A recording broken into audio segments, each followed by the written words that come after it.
Welcome to the Steve Davis Show. Special guest today is Lee Kettig, head basketball coach at Sandia for the girls basketball team. Also, the 2024 state champions and district in five in Class A5, Class 5A. There we go. Hey, congratulations on that. I mean, it's something that I know you worked very hard to get to, but what a great year. It really was. We made so many strides this year as a group. You know, we would have been okay, and had we, we played two games that could have gone either way, and as a group we would have been okay. But man, it feels great to come out on top. Well, going back last year, it was I just make it real simple. It was a tough year, on you and your deal. What made you get?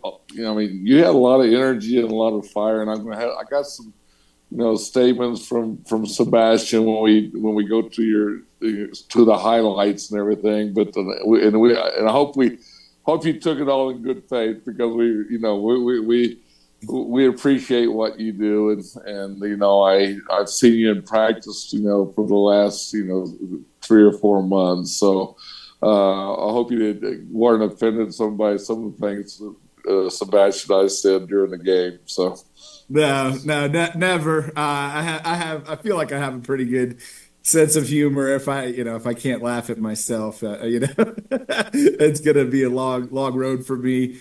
I think the energy, really, it was a tough year last year. We all have them, we all have them. And so really it was July. I went back to Virginia and took a real month. And by August, I think the whole group had hit the reset button. And we just were, you saw the girls play. We were on a mission.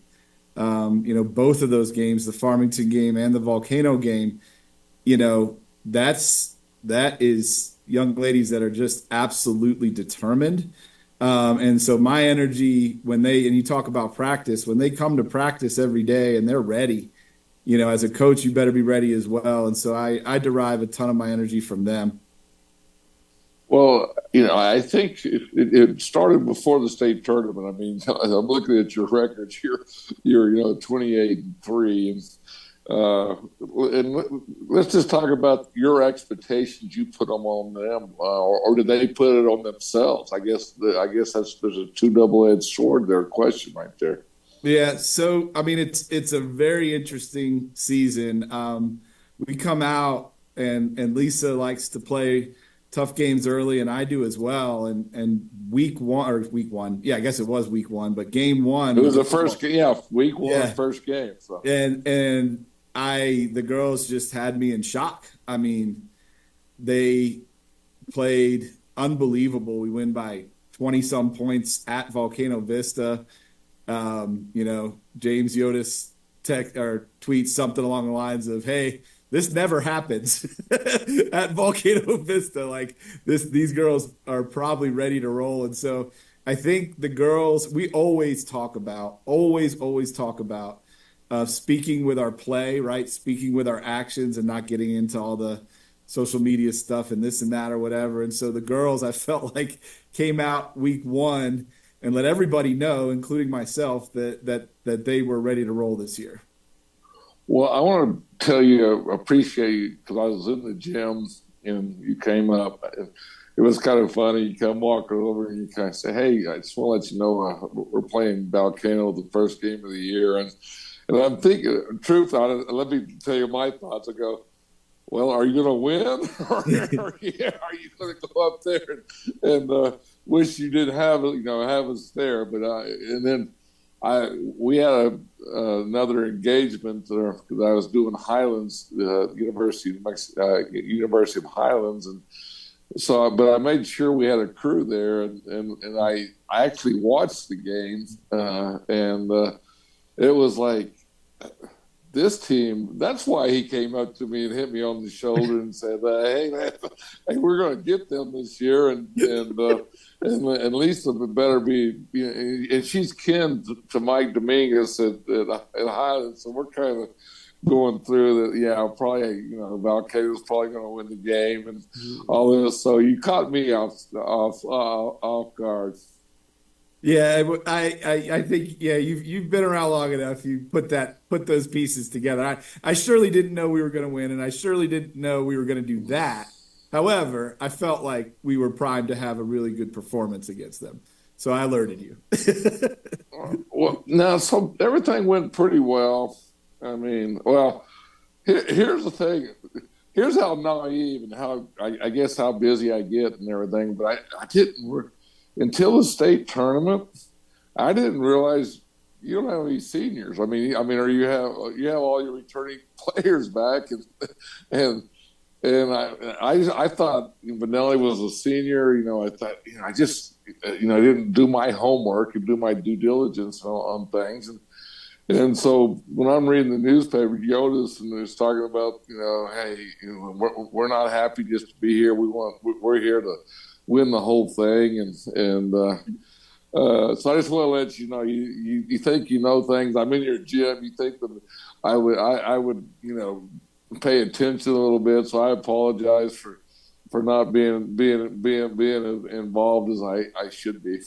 No, it's totally fine, and obviously watching the girls play, they have been so the core group that the three that came in as freshmen, Audrey and Hope and Sydney, they have been on varsity and started, gosh knows how many games at this point. So their performance, if you're just watching them, undoubtedly you would think they are seniors. So I take it really as a compliment more than anything else for them on how they move on and off the court. They have been through the lows of it, right? And the stuff, the stuff you can't ever learn until you go through it, and they've been through it, right? So they could easily be mistaken as seniors, but I'm sure glad they're not.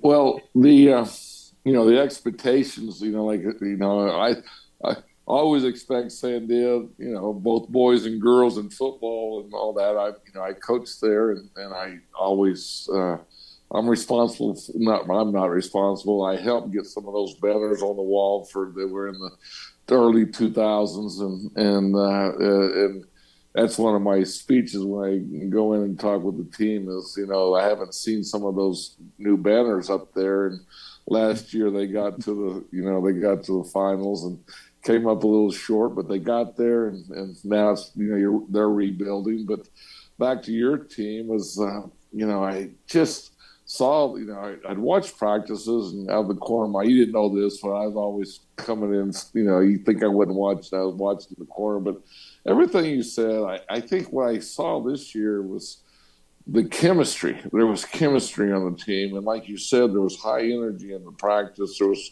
a purpose for coming to practice, and each purpose was to get better. Yeah. It's like I said, the first game of the year where they put everybody on notice, but you're absolutely right.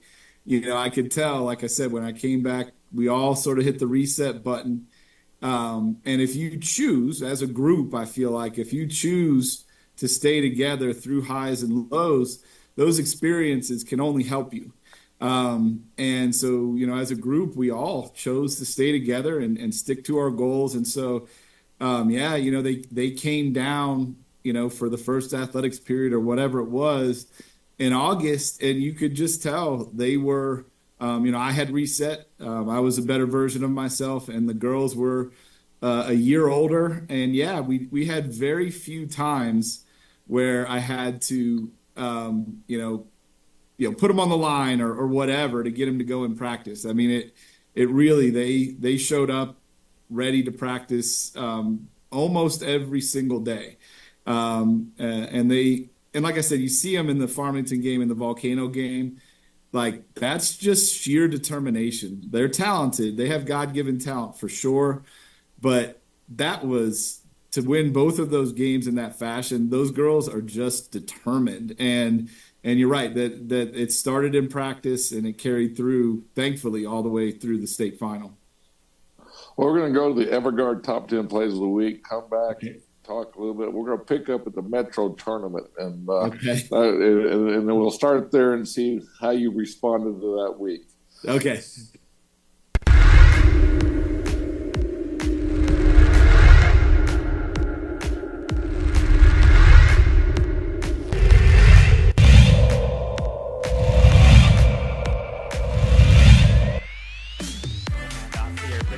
Gets inside the paint. Benally slicing and dicing the defense.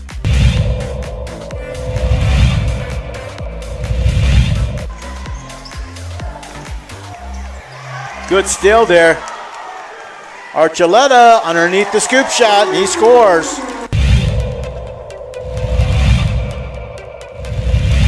Shake and bake there to the corner for the three. That looks good. Elijah Martinez. Diego. Stolen away by Rodriguez. Sarton's on the run again. Pass up to Jason Montoya on the right side. Spin move is up. Shot is good.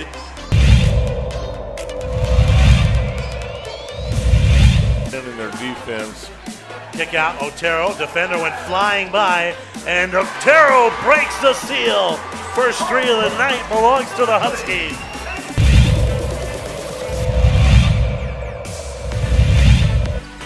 There's nowhere to go. Here's Holland, who steals it away from Capital, getting double teamed. Here's Holland pushing his way forward and getting more points.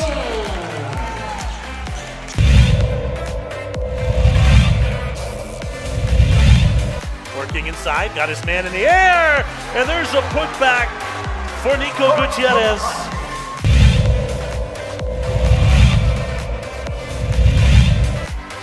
Eldorado right in this. Eventually that pass was going to get stolen. I saw that coming. They ran the same play 3 straight possessions. Anna Taylor was off the steal, man. Made him pay. Puts it home. Nice shot by Anna Taylor.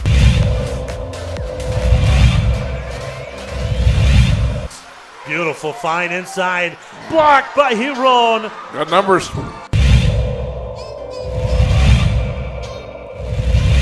Randall drives baseline. Cut off. That's great defense there. Benally off the quick pass. And you just can't stop these Matadors sometimes.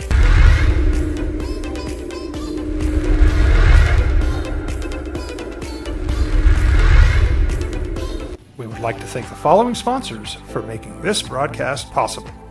For over 20 years, Everguard Roofing and Solar has been committed to customer service.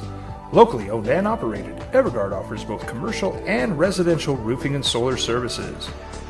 For more info, please call 505-821-9543. Everguard Roofing and Solar are proud supporters of ProView Sports Network and New Mexico Youth Athletics.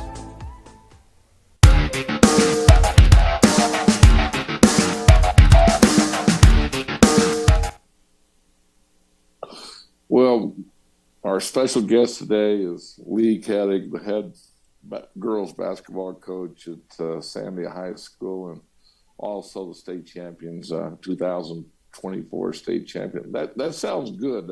That's a good feeling in it right now. Yeah, love it. I love every time I hear it. Absolutely. Everything's going pretty good, and I call it pre-district maybe or whatever, that getting ready for district play, however you want it. There's to me there's 3 or 4 seasons. There's tournament games and things, and then also pre-district and see where you're right. You're undefeated going into the Metro tournament, and speak about that week and your thoughts going into that week and the outcome of that week. Yeah, so a lot of questions there. I remember it well. There was a lot of lessons that needed to be learned there. Ultimately, I think the Metro tournament is fabulous as a prep for the state tournament, right? Because now with Hobbs invited every year, you're seeing not everybody, but Farmington's not in there, but we see them in district, right? So with Hobbs being invited, man, the Metro is a great opportunity. And you know what? When you don't win, right, it provides you opportunities to learn. And, as a coach, I started off with a mistake after the second round. I was looking ahead as well, and I thought to myself, all right, well, we play TT in Volcano Vista one day, and then the next day, either Hobbs or La Cueva. And, I don't have the deepest of bench. I don't play that many folks. And so I'm thinking, okay, well, we're going to, watch some film and take the day off. And that led right into coming out versus Volcano Vista, where not only were we not prepared, which falls on me, but TT came and they had gone to Arizona, and then they'd gone to the Hobbs tournament, and it was a different player than what I saw game one. And we did not have an answer for her. She was outstanding. So a combination of TT being, really in great form as a basketball player, and us, I think, looking forward to the championship game, matched with me saying, oh, let's save our legs, where I probably should have had a practice. The end result was we lost that game to Volcano after having, they came in ready, from what they'd done over Christmas, and we didn't come in ready. So we lose that one. And lesson learned for next year in Metro and actually it was a lesson learned for the rest of the year. We didn't take, after I gave them the day off and then we performed as we did, they didn't get many days off after that. We sort of eased back into it when we really needed it. But the girls were aware. I can't remember the exact day, but the first day I gave them a day off, they were like, all right, the next day before a game, they said to me, all right, we're going to prove to you that we can have a day off and come ready. And I said, okay, well, prove it, and so whatever that was that we got back to that in the season, we did. And then we get to Hobbs, La Cueva beats Hobbs. And then so we get to Hobbs in the consolation game or whatever it was. And I actually thought we played a pretty good game. Joe is extremely good at getting the bigs the ball at the right time and things like that. And for us, we're a smaller team, and it's certainly in the last parts of games. If I was playing us, I'd try to establish my bigs if I had them. And I think we were the turning point kind of was we were down 2 maybe or something like that, late in the second half or relatively late in the second half, and they get an off. The choices we made afterwards, me included, was to say, okay, disappointment in the Metro tournament. We were all very excited.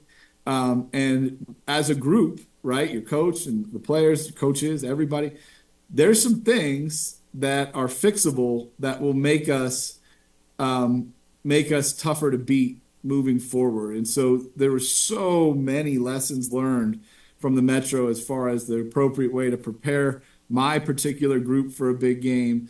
The girls learned a ton about sort of doubling down on the things that work for us, as opposed to kind of going off script.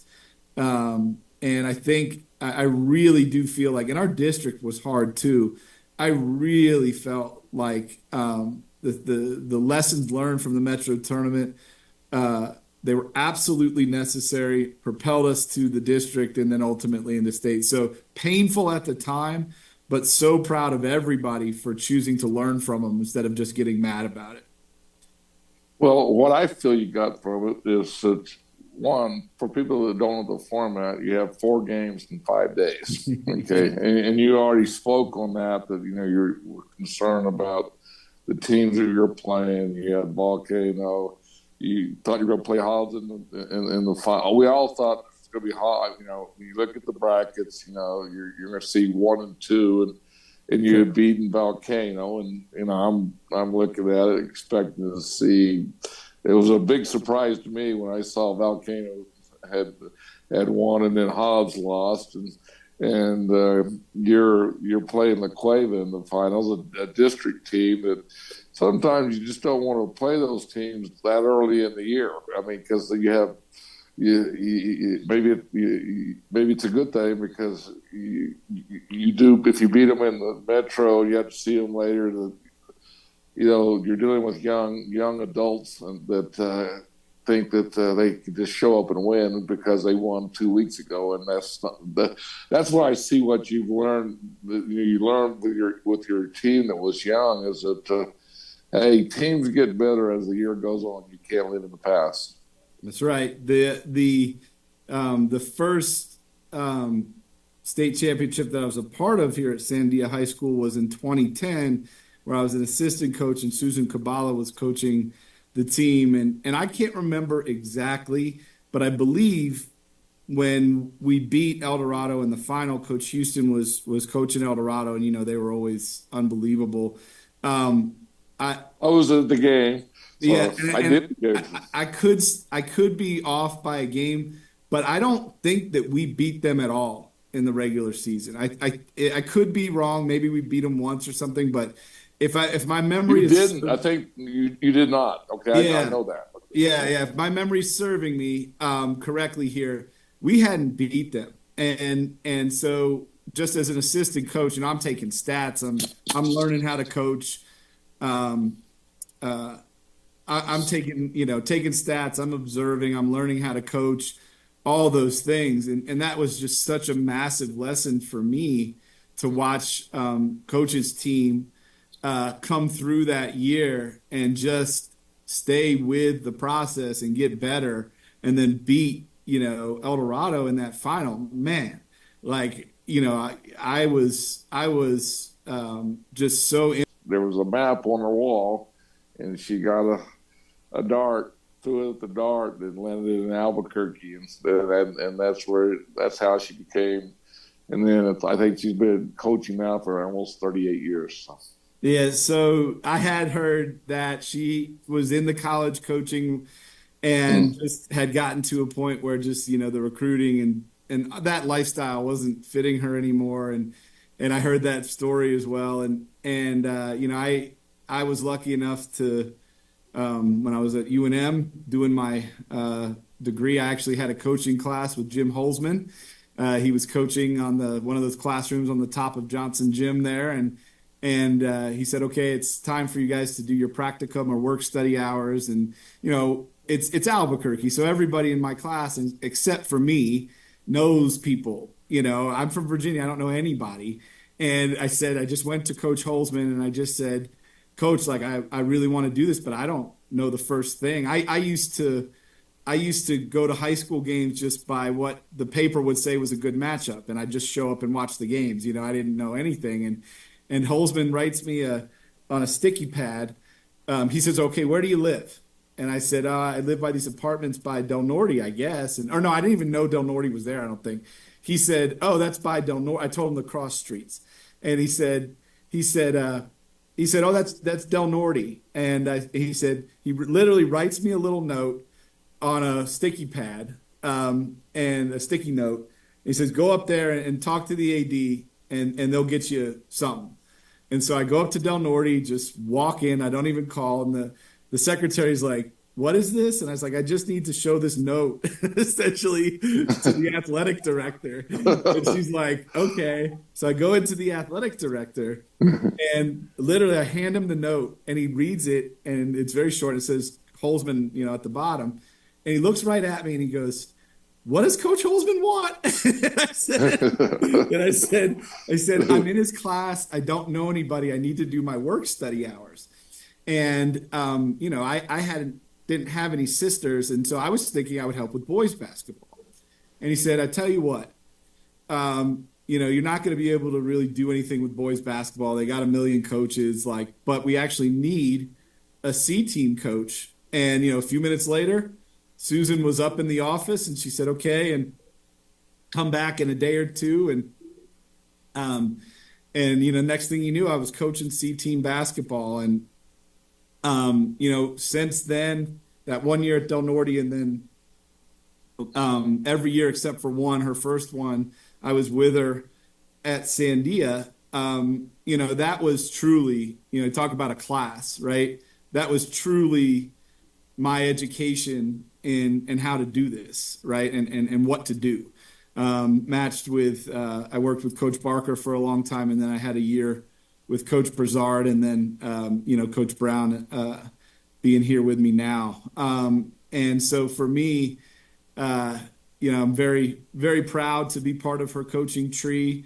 And I'm very proud to be somebody that learned basically 95% of what I know about coaching from her. And I'd be remiss. I also worked with the JV coach for all those years. It was the three of us, as Peggy Caldwell, who was her longtime assistant. And I'd be remiss if I didn't mention her. So those two ladies were, my older sisters, and essentially taught me everything I know about coaching. And so every sort of success I have, is absolutely attributed to what I learned from her. Well, let's get back to the state championship game. Okay, we're around out of time. I just want to do those. We got 45 seconds of highlights, so let's get those in and give some thoughts. And then this game here, I can help is fourth quarter, and she's just driving the ball because she's smart enough to understand that our shots aren't going. And ultimately, I feel like basketball is a player's game. And in the times when it mattered, the kids have to make choices, and Sydney led us in that effort of just getting to the basket. And so to win a game where we shot as poorly as we did is really unbelievable, honestly. Well, I got to get back to the dress code. I mean, it kind of went with, a beautiful, suit and tie, and then it kind of started with the coat coming off, and then the shirt tail came out, and I go, yeah, he's getting serious finally. He finally woke up to get ready for the ball game. So I give the girls a lot of latitude. But there is absolutely that time and place where that I have to do my part as far as providing some of the fire and some of the intensity. And I was.